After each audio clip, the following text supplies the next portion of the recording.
Hi Pisces, thank you so much for joining me today. I hope that you're doing well. This reading is for any sun, moon, or rising Pisces, and we will look at the cards. We'll get a sense of the awareness or the big ideas for the week, guidance and possible outcomes. I'll also choose a couple of oracle cards for additional information. So let's just go ahead and get started with your reading.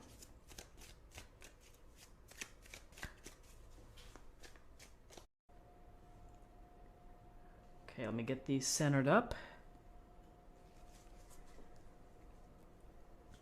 So we have the Page of Swords, we have the Ace of Cups, and we have the Star Major Arcana.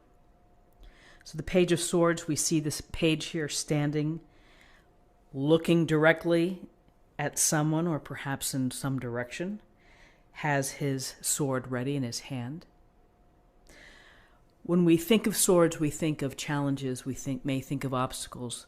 We also think about our thoughts, our thinking in general, our reasoning, our logic, our ways of figuring things out to make it work in our life.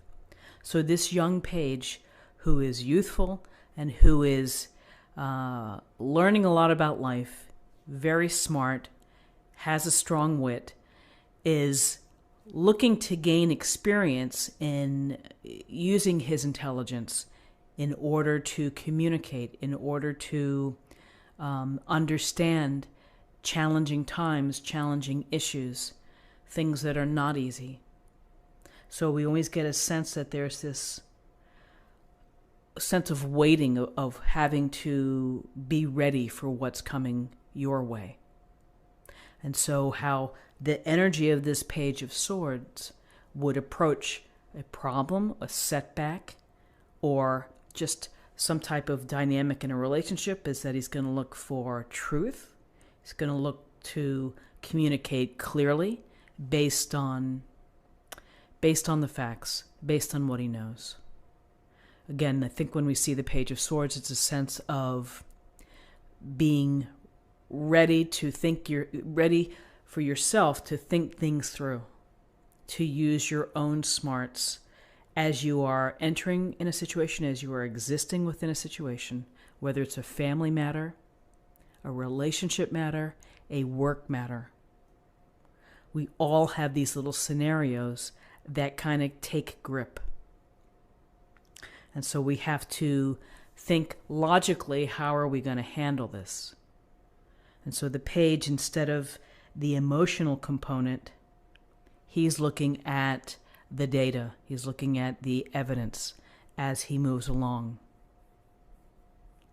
So helpful energy, my feeling is that there's a sense of having to be mindful, to pay attention, and to watch what's going on, and to be ready to use your smarts and your intelligence to handle it. So then we have the glorious Ace of Cups.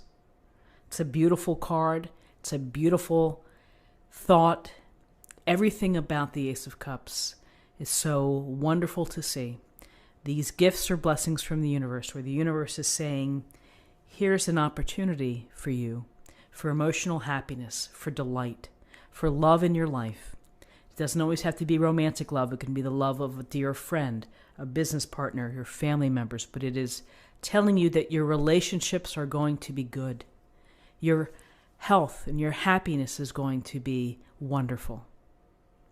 And what the Ace of Cups would tell you is to be honest in your relationships, be authentic in your relationships, be real. And this is how you build intimacy. This is how you build a greater connection. Because the Ace of Cups, it's about connecting.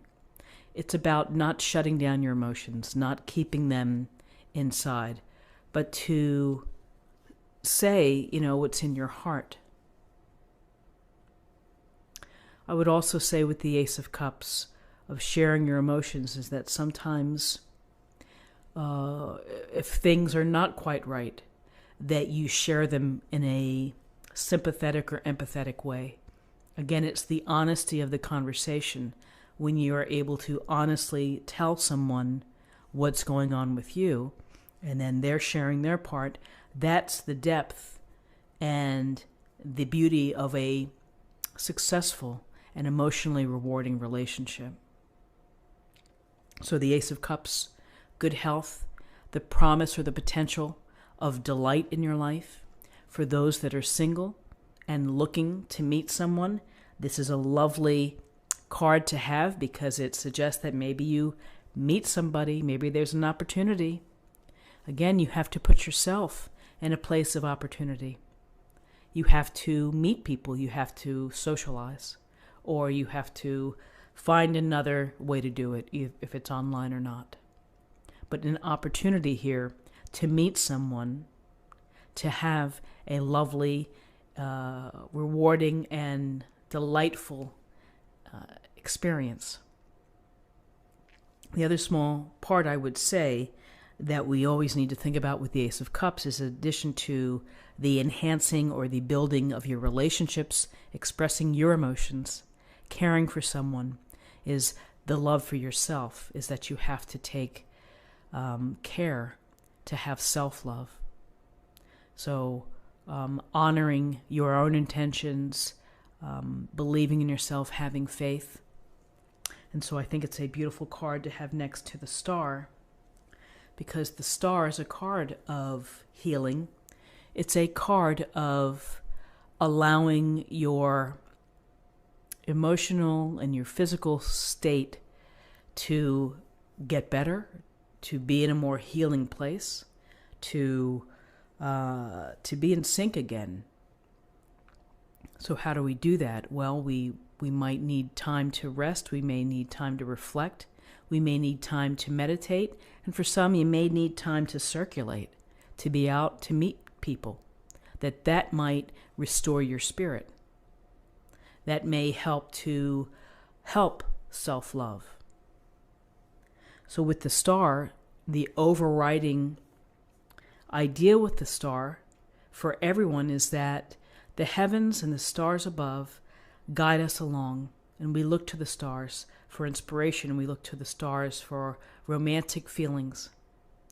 And we simply look in awe of the stars because they're beautiful.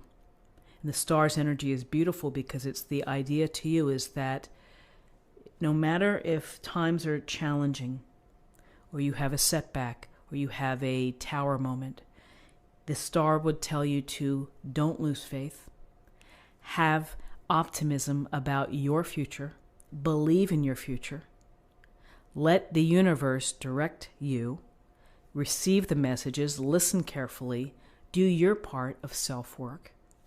And the universe sends these little signals down, and so it's picking up, as I always say, picking up the breadcrumbs, following the breadcrumbs. Where does it lead you? And with that mindset of just thinking that everything is going to be okay, that brings peace. It can bring peace. So it's really such a beautiful and simple message of having faith that the universe, that God, that divine source is leading you. And it's up to you to take care of your vessel, your head and your heart and your soul. And that delight and joy can be yours. You know, when we express our emotions, when we are real, when we are invested in others and in these relationships, and then when we are using our smarts too, to think about and to handle any situations that arise, that are challenges, that are obstacles, that are out of our typical, daily existence. That sometimes these things come in and you're like, whoa, I gotta deal with that. So you sit down and you think about it. So let's take a look at what we have for the numbers for the day. We have 17, 18, 19. 19 reduces to 10, and 10 reduces to 1, and 1 is about a new beginning, possibly. Being inspired, absolutely. Leadership and being an original. So be yourself.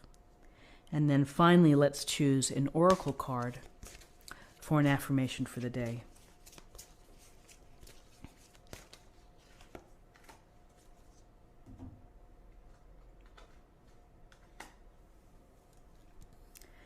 And this says, give back. Today is the day to cast aside normal routines and make your main purpose to serve. It is about giving back without any thoughts or expectation of getting anything in return. Reach out and touch other people's spirits, as it's highly likely that someone really does need it today, or someone really needs it today. So listening, being aware, reaching out. It could be a comforting email. It could be a text message to say I support you. It could be dropping off food for someone who needs it. So many ways to stop, to reset, and to give. So friends, this is what I have for you for the day. I hope that you found something helpful here. If you did, please subscribe if you haven't already. Like this video, share this video, comment below. Have a great day, and I'll see you tomorrow. Thanks so much. Bye-bye.